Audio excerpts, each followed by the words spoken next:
This is Carl Polachuk, and you're listening to the SMB Community Podcast, produced by and for the Small Biz Thoughts community. We're dedicated to making every IT professional a successful IT professional. Welcome, everyone, and my special guest today is Mr. Dave Sobel. Welcome, sir. Well, thanks for having me, Carl. It's nice to be here. So, if I'm not going to give an introduction per se. If people don't know who you are, is your LinkedIn up to spec? My LinkedIn needs to be. I think everybody's LinkedIn should be their freaking resume. So yes, my LinkedIn is totally up to spec. I keep up to date. But I mean, you can always do the long and short version of it. The way I always like to say the short version is, look, I was an MSP for a decade. And after doing that, I sold that business and I hopped over to the vendor side. And I was a vendor for 8 years. And I just finished up on my second employment stint, but it was like 4 company names over the course of 8 years. And now I'm independent again. And now I'm doing podcasting and content creation, just because that seems like way more fun. Very cool. So I want to go back to a question. So just in case folks don't know, Dave and I and Ryan Morris do the Killing It podcast. So I'm so trained to do it. The moment you mention it, I have to do it. So we should actually do that at conferences when we introduce each other. We totally should. So anyway, we do this Killing It podcast. And one of the questions Dave had on there is, did I become stupider when I became a vendor? So now that you haven't been a vendor for a while, do you feel smarter? My brains are coming back. It's so, the whole thing was about like the perception of the way people do it. And I get some of it. Like I actually understand the why, but at the same time, it's the, look, you can trust people. That's always the statement, is you should trust people. You should always understand their motivations, but you can trust people.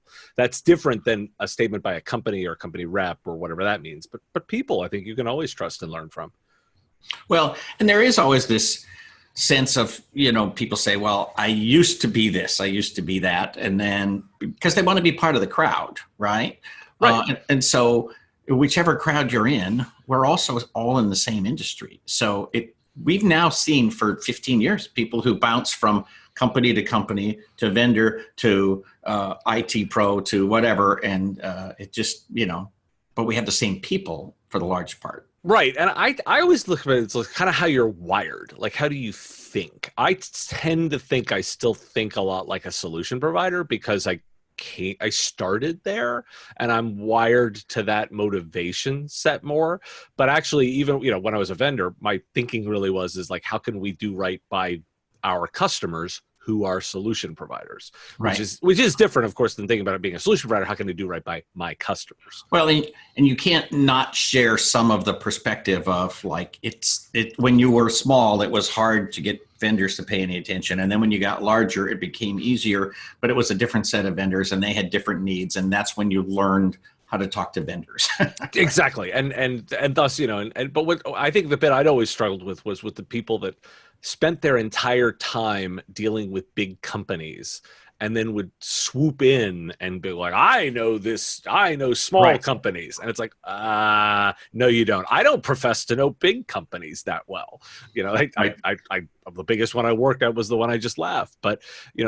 So I don't profess to know enterprise companies particularly well, but I also don't think that people that only work at enterprise companies know small companies very well. But it's funny. So my last real job was at a true enterprise company, and I have also worked at HP as a contractor and worked with Intel and worked with Microsoft, and I don't have a clue how big companies work. Yeah, I did the best. Yeah, I understand. I understand to be functional. Like that certainly was it. And I can say I've worked from a company all the way from just one person, myself, all the way up to a publicly traded company. I've worked that entire spectrum now. They are different though. Their motivations work a lot differently. And I do think that's important to understand people's motivations.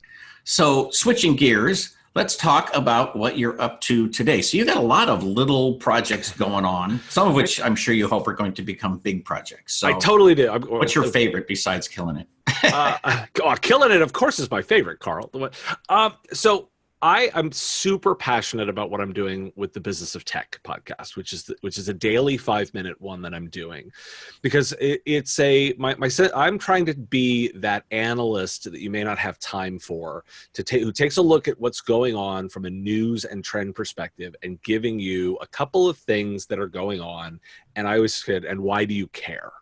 Like, why do we collectively as an industry care? So it's not just a piece of news, but why this fits into the larger picture and where it's going. So I'm super passionate about it, because I think it's that bit that when I think about my time as a solution provider, both my time being one and also the way I use my time on a daily basis, there's a ton of stuff, and it's really easy to miss the small moves that build up over time that tell you the strategy of the industry or that tell you where we're going. And so I look and say, if the value I can add to our collective industry is to be watching all of this and pointing out the important milestones along the way for people and give it to you in 5 minutes a day, I feel like that's a value I can add and a perspective that I can add, and it's super fun. I'm having a good time doing it.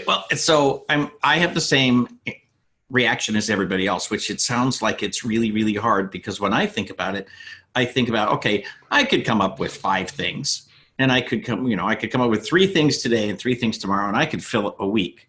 Next week, I'd be kind of out of material, right? So you say that it's easy and fast and you just pop it out. On the other hand, you must read a voracious amount of information in order to be able to do that.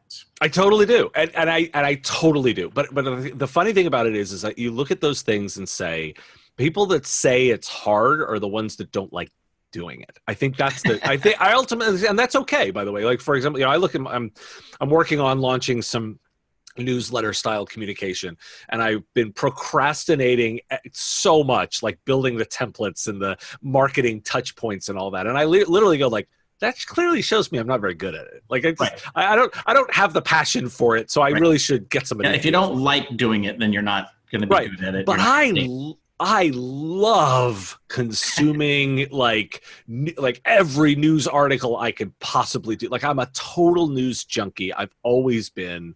And so this reading multiple sources and tracking it all down, like, I just eat that stuff up. And anybody that's seen my presentations also knows I'm like a total data nerd. Like, I'm always like pulling stats and numbers, because I am so interested in knowing those like numbers and details, that for me, it isn't hard, because I just love doing it. I mean, I'm the one who wakes up in the morning and I'm like, out comes a dedicated iPad that has just newspapers and sources so that I'm not getting interrupted. But I lay in bed and like read that stuff when I get up in the morning, because like, what happened? So you have an iPad that's just for consuming news? Yes. There's no Facebook, no email, no pop-ups. Nope, none of that. So that way it can sit safely on my nightstand, and it's like reading the paper in the morning, but I'm not interrupted by email. I'm not interrupted by email or Facebook or notifications or any of that garbage. That is for reading magazines and newspapers and just consuming that information. I even have a little workaround where I have to, like, I share it into my reminders list so that I remember an article. That way because I don't have email on it. Right. so it pops up in my reminders list when I work, going, oh, that was the article you want to cite, or that's the one you want to remember. Right, because I easily, if I'm doing a newspaper, I will say share, and I'll email it to myself or to you guys for the Killing It podcast. Right. But on that iPad, I don't have email. So I have to put it in my reminders list so that it syncs across. That's a serious dedication right there. So, and so, first of all, let's give people the site. What's the best website for people to go to for the to find Killing It's on there? The Business of Tech are all on mspradio.com. That's the site I've been working on to put these. My actual, to get into sort of where I'm going with this, is I actually think there's a lot of really interesting content being delivered by people that are specialists in this space, that are delivering it kind of from a passion perspective. And my vision of the way this is all going to go is start pulling these people together to put them in a central location where you can find the shows that you're interested in. You want to go deep on PSA, there's people interested in that. You want to learn more from other MSPs. There's people that are doing that. You want to hear from the channel chiefs. There's people doing that. I want to make it so that it becomes, over time, will become a place where we can find those, and there'll be kind of a network of shows that come together. And it's interesting when I look at the big list, Jay McBain did this thing on the Forrester site on all of these podcasts that you might be interested in. I knew about half of the people. And I thought, I thought I knew more people in this community. But part of what it represents is there's a whole lot of people who are new that are getting into this and are actually contributing useful stuff. And they just happen not to be old like me. Right. or the grizzled, we've been doing this so long, kind of grizzled veteran. Yeah. So that's kind of where I'm going with that. And that helps people find those shows, and the shows can collaborate a little bit, and where you've got cross experts and you find the people that know the right stuff. That's kind of where I'm going with it. So when you look back, you've been producing this for a few months now. What are some of your favorite stories that you didn't expect that you would be reporting on? Like for me, I was like, oh, and by the way, the Pope tuned into this one. I love that. I mean, so you have to laugh. Like I have these, I get on certain ones that are good to me. Like the coolest, weirdest one that I feel like I picked up on was when the Vatican weighed in on technology companies and their responsibilities around children. And it weighed in, and anybody who's been listening or listens to me knows that kind of the thing I've been looking a lot about right now is how ethics and the approach to thinking to business can differentiate you. I think actually like there's an opportunity right now to do right by taking a ethical approach to doing business, because there's so much that isn't. Right. I think that's a differentiator, and I also think it's our responsibility as sort of citizens to do it. So the Pope weighing in, I keep beating on that. One of my a listener recently pinged me and goes, Dave, you really have it out for Facebook. And it's like, yeah, I'm not a fan of them acting kind of inconsistently and not, I mean, in a way you want to like pick what your station is, where you're going to do it, like what your stance is. They're trying to have their cake and eat it too. And I don't appreciate that particularly very much. Well, and the ethics in technology is, I don't know, in some ways more difficult than the ethics of old technology used to be. You could look at a monopolistic car manufacturer or oil producer and say, that is wrong. It's a little harder with technology because I want Facebook to entertain me every day, right? I want my 30 minutes of absolute entertainment. Sure. But I don't want them to be evil. Right. So I don't want them to manipulate my emotions intentionally, like that's right. And for their own personal profit, like that's the state. So, but the reason I'm latched onto this so much is something that we've been saying for as long as we've been doing this, right? In mystery, there is margin. We've said this for a long time. The hard problems are the ones that have opportunity in them. Right. I am convinced there's opportunity here.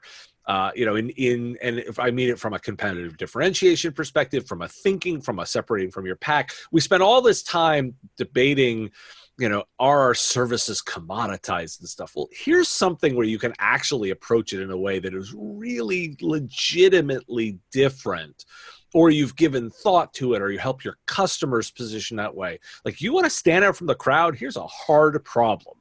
Right. Take it on. Well, and for me, when I think about the stereotype people have of techno goobers, right, is they're really smart. And that came from the days of, well, there was somebody who could understand this pile of like all the stuff behind you, right? The monitors and the cables and the motherboards, and they could make it all fit together, and they could flip a switch and it would miraculously come on, and then it would do stuff. And only geniuses could fix that. And we are way beyond that, because now it's a device. If it doesn't work, you throw it away, you get another one. And for $60, you have a working device. So it's much easier today. But I think that we should embrace the concept that we are, the people in this industry, we actually are pretty smart, and we should be talking to our clients about ethics and about that consulting piece of it. And that's my pet peeve, is I think we've gotten away from consulting because we loathe technology. Oh, I agree completely. I mean, like so for me, actually, in my kind of new endeavors and the way I want to talk to the industry, and I really want to try and change the conversation. I'm going to do my little bit to push the rock up the hill and make a change. I actually set out kind of 3 rules for myself. The first was to tackle things that were different and bigger. Like I wanted to take on these topics that were significant and why they matter. So ethics has come up, or how society, their perceptions impact these stories. These are things that I like latching on to. I also do want to latch on to some of the cool stuff. I did a little segment called "Technology Really Is Cool," where I talked about like rocketry and some of the satellite internet and some of the stuff that's happening that just really was sort of cool. My other two rules for myself were I actually don't want to talk to anybody whose title is product marketing manager. I'm just not interested. And that's not that I disrespect that role. I actually think it is important to take a product into market and to position it well and communicate it. I just don't want to talk about that stuff anymore. I've done it and I'm not interested in it anymore. And the third rule for myself is I would never sit on a pricing panel ever again. Like I don't want to have a conversation around the way you price your services and are they the same as your competitors, and like mostly because I actually don't think I'm adding any value to that. It's not that I don't think it's important, because I understand there's people entering the industry, like this is a big concern. It's that I just don't think I'm adding any particularly different perspective or new idea that would help. Right. Well, it's interesting for me when I started my Small Biz Thoughts blog, which was like, I don't know, 15 years or more ago, I decided I'm not going to talk about technology. Right. Like 99% of the time, I don't talk about technology because you can get that everywhere. Right? There's no, you don't need to go to my blog to figure out how Active Directory works or what this widget is or that widget. So I'm talking about business and strategy. Right, which is exactly my approach to this. Is they look, I look at this and say like, look, I can teach people about delivering managed services, delivering like, how to price, how to grow, what's a profitable business like, how to engage your vendors. But I feel like I've done a lot of that, right? And I've written on it before, and I've paneled on it before, and I've talked to people, and you've written, 1,000 books on the topic. There's a whole bunch of other people that have said a lot of interesting stuff. I'm happy to point people at that stuff and like, here's all the resources I know. If you want help from me on that one-on-one, I'm always interested in that. But if I'm going to produce content, I want to do something people aren't doing. Right. You want to fill a gap.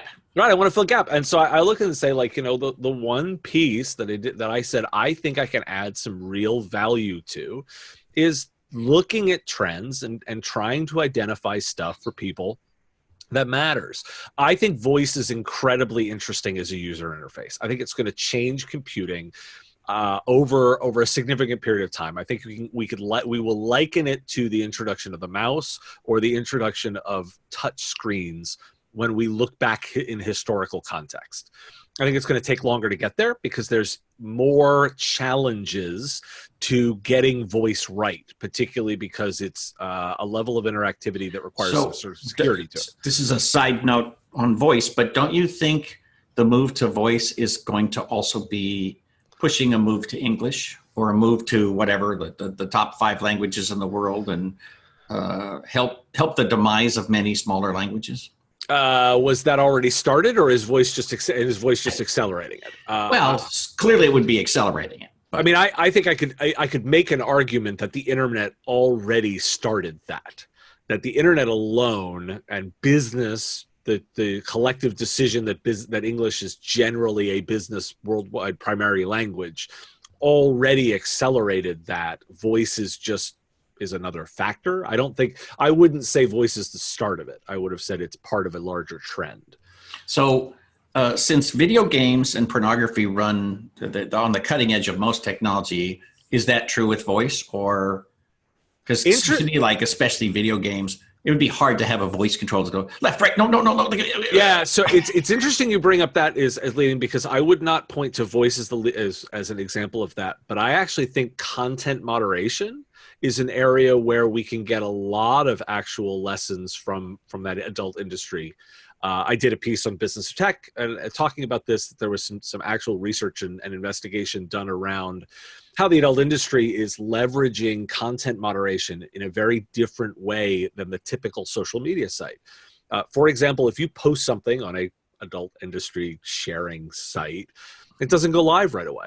goes through a content moderation process. Why? Because there's a whole lot of rules. Like there's a whole lot of things we want to make sure don't happen in that environment. You know, you can start with the obvious two.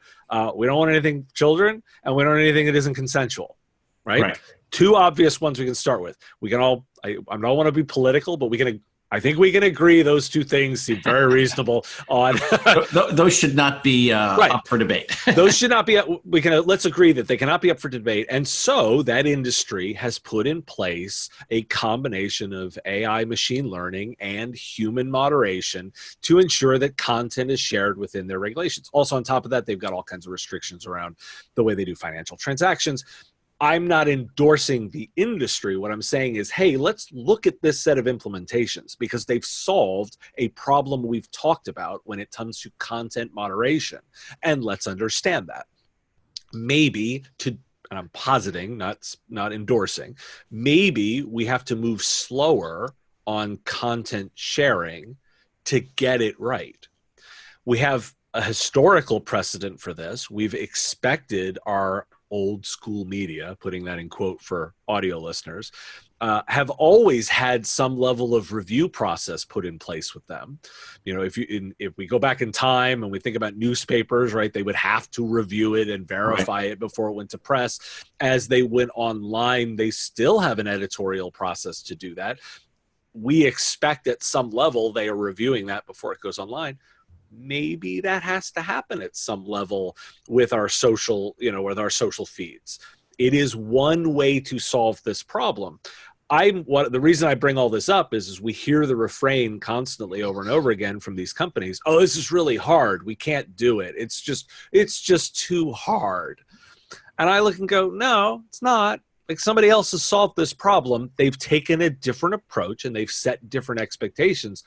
But they've solved this problem. Don't tell me it's hard. It just isn't the way you want to make money or isn't your exact strategy now, but that doesn't mean it's not possible. Well, the other thing is that with AI and the audio interface, it'll be much easier for you to say things like more news, less music, or more fun, or something like that. And you'll begin to talk like a Google interface. Right, you won't use full sentences. Right, won't be useful. Well, and then we can dive into the interesting effects of and these are again topics I like riffing on. Is we can dive into the interesting effects that has on society. I think it's been fascinating to study the way children are changing the way they talk based on interactions with systems like Amazon's Alexa or Google Home. In fact, they've made efforts to make like a polite mode because they started figuring out that children were starting to bark orders at this thing, and it was changing the way they interacted with other people. And it's not appropriate to bark orders at people, but it is apparently to your computer. But they wanted to temper that. And that question is interesting to tack on to say, like, well, how do we think about the impact of the way this technology works on our communication style, and then does that impact the way that we deal with one another? And a similar thing happens with robots, that people are ruder and more aggressive with robots than they are with human beings. And so I think that longer term, that's a piece of the longer discussion of, are there ethics about how you treat inanimate objects? It's an interesting question, isn't it? Because at one level it's quick to dismiss and go, oh, like I don't need to worry about a robot's feelings, so it'll do it once. Right. I mean, I say with humorous, unless the robot becomes intelligent and then has feelings and kills us all because you were mean to it. Like they also never forget. Like they never forget. So there's that too. So maybe don't be mean to the robots.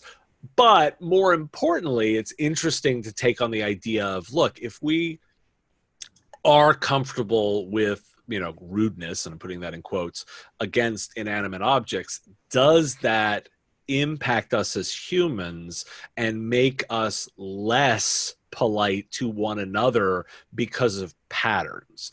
I think those kinds of hard questions are worth asking because we want to understand the effects of the technology on people And and are we making the world a better place? It sounds a little cheesy at times, but the idea is like, look, is the technology doing what we intended to make the world a better place? Let's think about the byproducts too. Right. Well, so, in our brains, because of, I don't know, cartoons and science fiction or whatever, we have this vision of robots as being having at least some human-like characteristics, right? Whether it's eyes or their mobility or whatever. A lot of robots are just like square boxes with conveyor belts going through them or something like that. And we don't think of those as robots.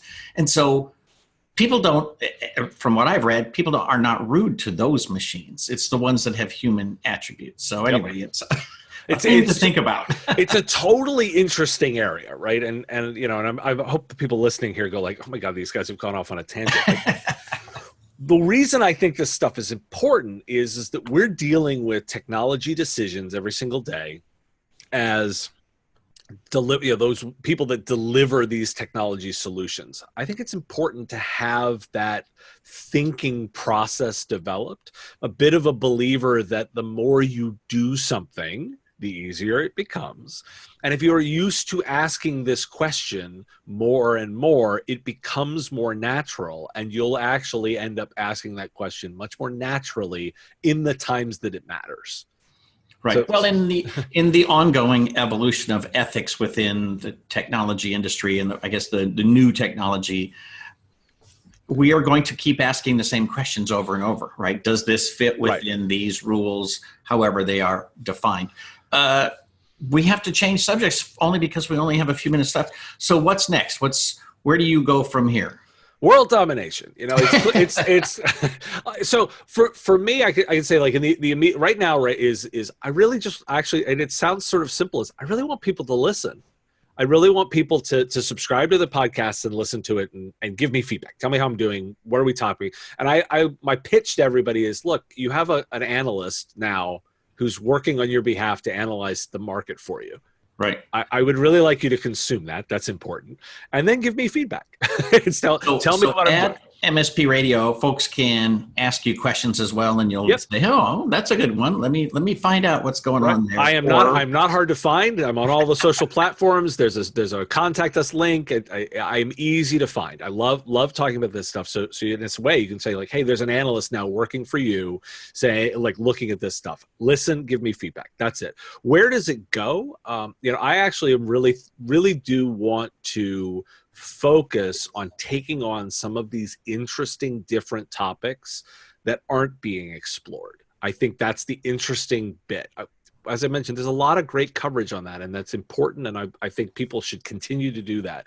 But there's these other questions, and the reason it's important to me is we've talked a lot recently about, you've got to become a business consultant. You've got to move from, delivering technology to services to business outcomes. We have all of this data about that.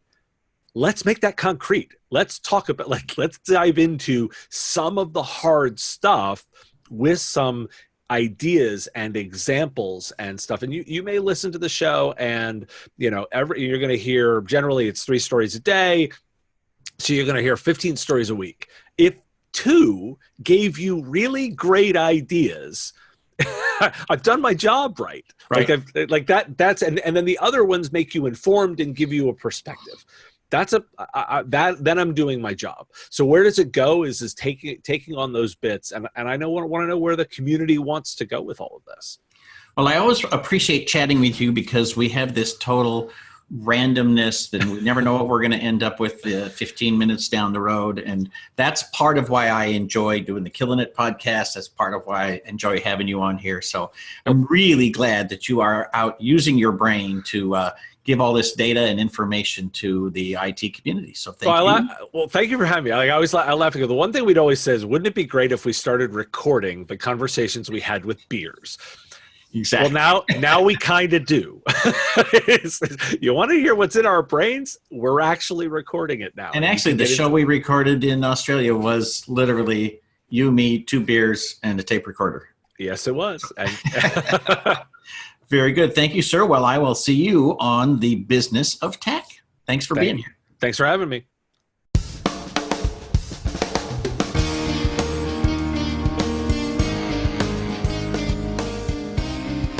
Thank you for tuning in to the SMB Community Podcast. If you found this useful, interesting, or fun, please subscribe, share with your friends, and give us a thumbs up on your favorite social media. Please check out the show notes at smbcommunitypodcast.com and give us your feedback.